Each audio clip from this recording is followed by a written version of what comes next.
This is iFIBER 1 News. Here are today's top stories. Veterans and their families are invited to the annual Veterans Resource and Job Fair slated for Saturday, September 29th. Planners behind a growing trail system in Wenatchee's No. 2 Canyon are asking for your help. Grant County Deputy David De La Rosa and his K-9 Grizzly have been busy, and on Monday, a woman stopped by the sheriff's office to show her support. With 7 home games in the Columbia Basin last weekend, it was a thrilling time for fans. This week is coming back a little with only 4 home games in the Columbia Basin. From the iFIBER 1 newsroom, this is iFIBER 1 News. And it starts now.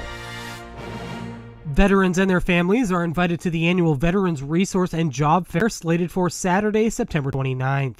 The event is from 10 a.m. to 1 p.m. at the Grant County Fairgrounds 4-H building.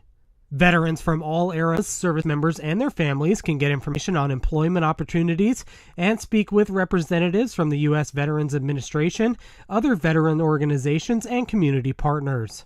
Organizers say free cold weather gear is also available for homeless veterans. The free event is coordinated in partnership with the Grant County Veterans Advisory Board.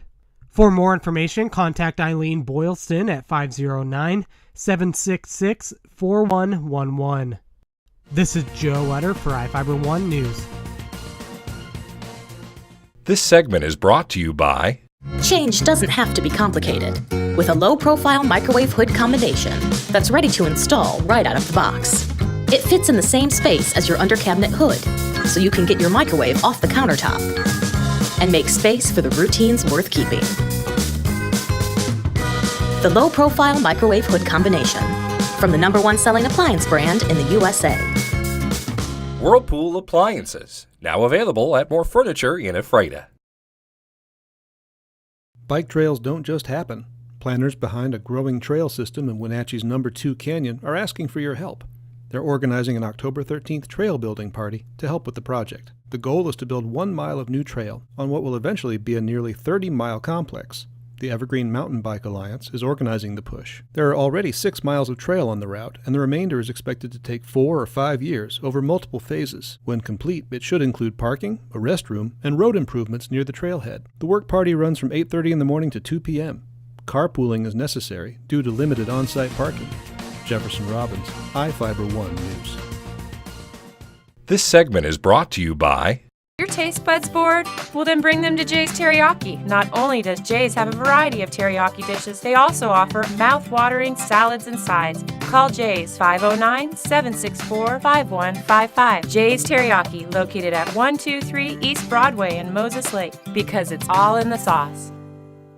Grant County Deputy David De La Rosa and his K-9 Grizzly have been busy, and on Monday, a woman stopped by the sheriff's office to show her support. Diane Acker, who said her father was a police officer in Tacoma, says she has a passion for law enforcement. Things have really changed, and law enforcement has really taken a lot of heat, and it's uncalled for, and I really appreciate what you guys do. And I started making quilts and selling them, so every time I do, I try to donate one to a veteran or a law officer. And you are just a big hit with Grizz, catching the bad guys and the... Acker brought in some treats for the sheriff's office staff and, of course, one for Grizzly before unveiling a personalized quilt for De La Rosa just to show some appreciation. Grizzly started with the Patrol K-9 unit in March of 2016, the first of now 4 K-9s with the sheriff's office. This is Joe Utter for iFIBER 1 News. With 7 home games in the Columbia Basin last weekend, it was a thrilling time for fans. This week is coming back a little with only 4 home games in the Columbia Basin. But with league play starting in several conferences, these will be games to watch. Moses Lake will be home for the 3rd week in a row and begin conference play against Davis. Last season, Davis went winless in the Big 9 while Moses Lake went undefeated. Othello will also be home for the 3rd week in a row and opening their conference play. Quincy comes to town this Friday, and the race for the CWAC North crown is on. Both teams will be looking to bounce back from losses last week. Warden and Woluque will both be at home this week as well. Warden is beginning conference play against Riverview, while Woluque is getting the toughest part of its schedule out of the way with Royal last week and Connell this coming Friday. I'm Adam Chikoski for iFIBER 1 Sports. This is iFIBER 1 News. For more information on these stories and other news, visit us online at ifiber1.com or check us out on Facebook.